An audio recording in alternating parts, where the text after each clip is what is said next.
Hola, amics graciencs i gracienques. Mireu, avui em trobo a l'Esportiu Claret, però no anem a parlar de bàsquet. Anem a parlar de futbol sala amb l'entrenador del primer equip, el Jordi Segura, del Gràcia Futbol Sala. Bones tardes, Jordi. Bona nit a tots. Bona nit. Ja no sé a l'hora que vic. Escolta, Jordi, perquè els amics graciencs i gracienques et coneixin, jo et coneixo fa molts anys, però jo sé qui ets. Doncs explica'm qui és el Jordi Segura. Bé, en Jordi Segura és un noi il·lusionat pel futbol sala que va començar a créixer aquí a l'Escola Claret, que des de ben petit ja es va començar a ficar amb el que és el futbol sala aquí a l'Esportiu Claret.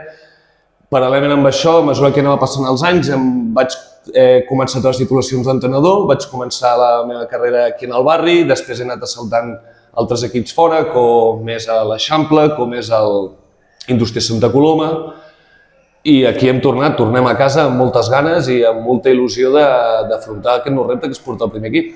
Molt bé, ja he dit que ets una persona que portes el primer equip del Gràcia. Escolta, quin és el present i el futur d'aquest equip?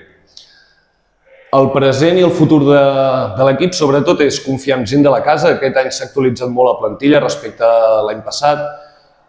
Potser no per resultats, però sí que necessitàvem un canvi generacional. S'ha confiat sobretot en gent que puja des de la nostra base, que porta molts anys vinculat aquí, que s'estima el club com ningú i creiem que és el millor moment per donar l'oportunitat als joves que estan pujant a molt bon nivell a que tinguin l'oportunitat i aportin els colets de sorra amb el primer equip. Ja. Comenceu la Lliga el dia 19, no? Sí. Ara no me'n recordo Contra Ràpid Santa Coloma. Aquí? Sí, juguem aquí dissabte a les 6 de la tarda. A les 6 de la tarda. Bé, escolta, i la teva carrera com a entrenador ha anat cap amunt, sempre? Alguna vegada hem trepitjat, com es diu vulgarment, merda, però jo crec que ets una persona que vas cap amunt, com a entrenador. Jo sempre he volgut prioritzar que els projectes que he volgut portar em motivessin, independentment del nom del club o de les categories. Sí que és cert que al llarg dels 15 anys que porto entrenant he entrenat a categories baixes, de més altes, amb masculins, amb femenins, però no és una cosa que mai m'ha obsessionat. Sempre ha sigut que se m'ha ofert un projecte i quan el projecte se m'ha anat de cara, allà m'he ficat. Escolta, a l'equip sènior el futbol sala diu el primer equip, no? I és que ja saps que jo soc de bàsquet i això encara no ho assimilo. Explica'ns una mica com el tens composat, aquest equip. En quins jugadors tens, qui són els bons o més bons, per tu, Jo no puc dir-ho perquè no els he vist. Dir que és el més bo és com dir qui estimes més, a la mama o al papa, no? Això és un problema. Però tenim la sort que, sobretot, la porteria la tenim amb Roger i amb el Joan, que mantenen porteria l'any passat, i sí que és veritat que aquest any se'ns incorpora Lucas, del juvenil A. Després tenim a Martí, tenim a Alberto, a Rodri, tenim a Lluís, que mantenen també de la plantilla de la temporada passada, del primer equip. Després tenim dues incorporacions noves, que són el Pau, que és una que està entrenant amb nosaltres la temporada passada, i el Julen, que l'hem fitxat del sènior de 7-10.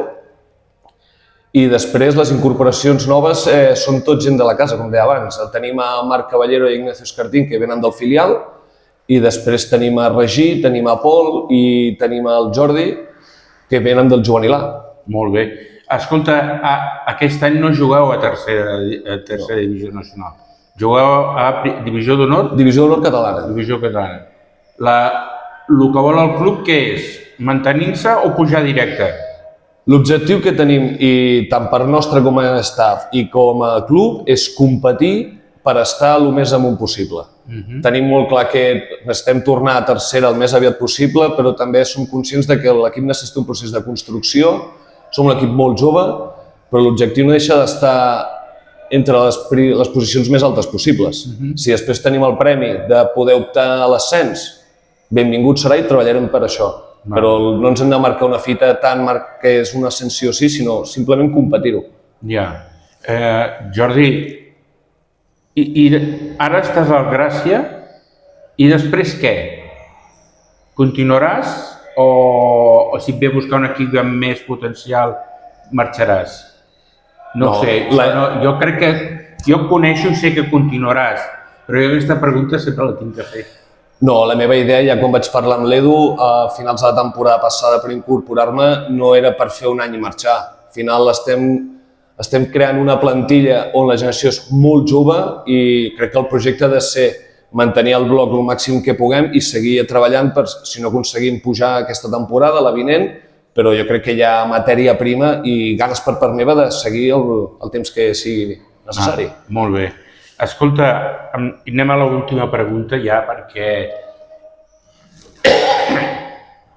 com podem fer, com tu penses, donar-li més al club, donar-li més publicitat de la que té, que, vaja, al meu punt de vista, en té poca, jo crec que en tindria que tindre molt més. Tu com ho faries? Perquè, clar, aviam, jo sé que sé com ho faria, però jo estic sol a la ràdio i jo, aquestes hores que jugueu, jo estic a l'altra punta de Barcelona o no sé. Per què no podríem fer que algú fes fotos del partit i m'ho enviéssiu a mi i jo us faig la propaganda corresponent? Això ho podem mirar. Això, si necessites fotos o tot mitjà que ens vulgui promocionar en aquest sentit, tindrà el nostre suport, perquè al final som un club de barri, som un club que naixem de nois que són d'aquí, amb entrenadors que són d'aquí i que som d'aquí tota la vida. Aleshores, tota l'ajuda que ens vingui, sobretot d'entitats, ja no sigui només en mitjans de comunicació, sinó entitats d'aquí del barri, de la zona, que ens vulguin donar un cop de mà, segur que l'ajuda és benvinguda. Bé, doncs escolta, així ho farem. Jordi, un plaer tornar-te a veure, després de molts anys que no ens havíem vist. Sí, sí. Perquè aquest senyor, perquè entengueu, jo el coneixo de quan era a l'Estel Vallseca, sí, sí. De jugador o d'entrenador? Jo començava a entrenar allà. Allà. Des d'allà el coneixo amb aquest senyor i sempre és una persona que a mi personalment m'ha caigut molt bé. I, escolta, endavant, Jordi. Moltes gràcies. Jo sé que ets un home treballador, un home que treballes pel futbol sala, doncs què més puc dir? No puc dir molta sort i, com diuen al teatre, molta merda. Moltes gràcies. Vale? Vinga, adeu.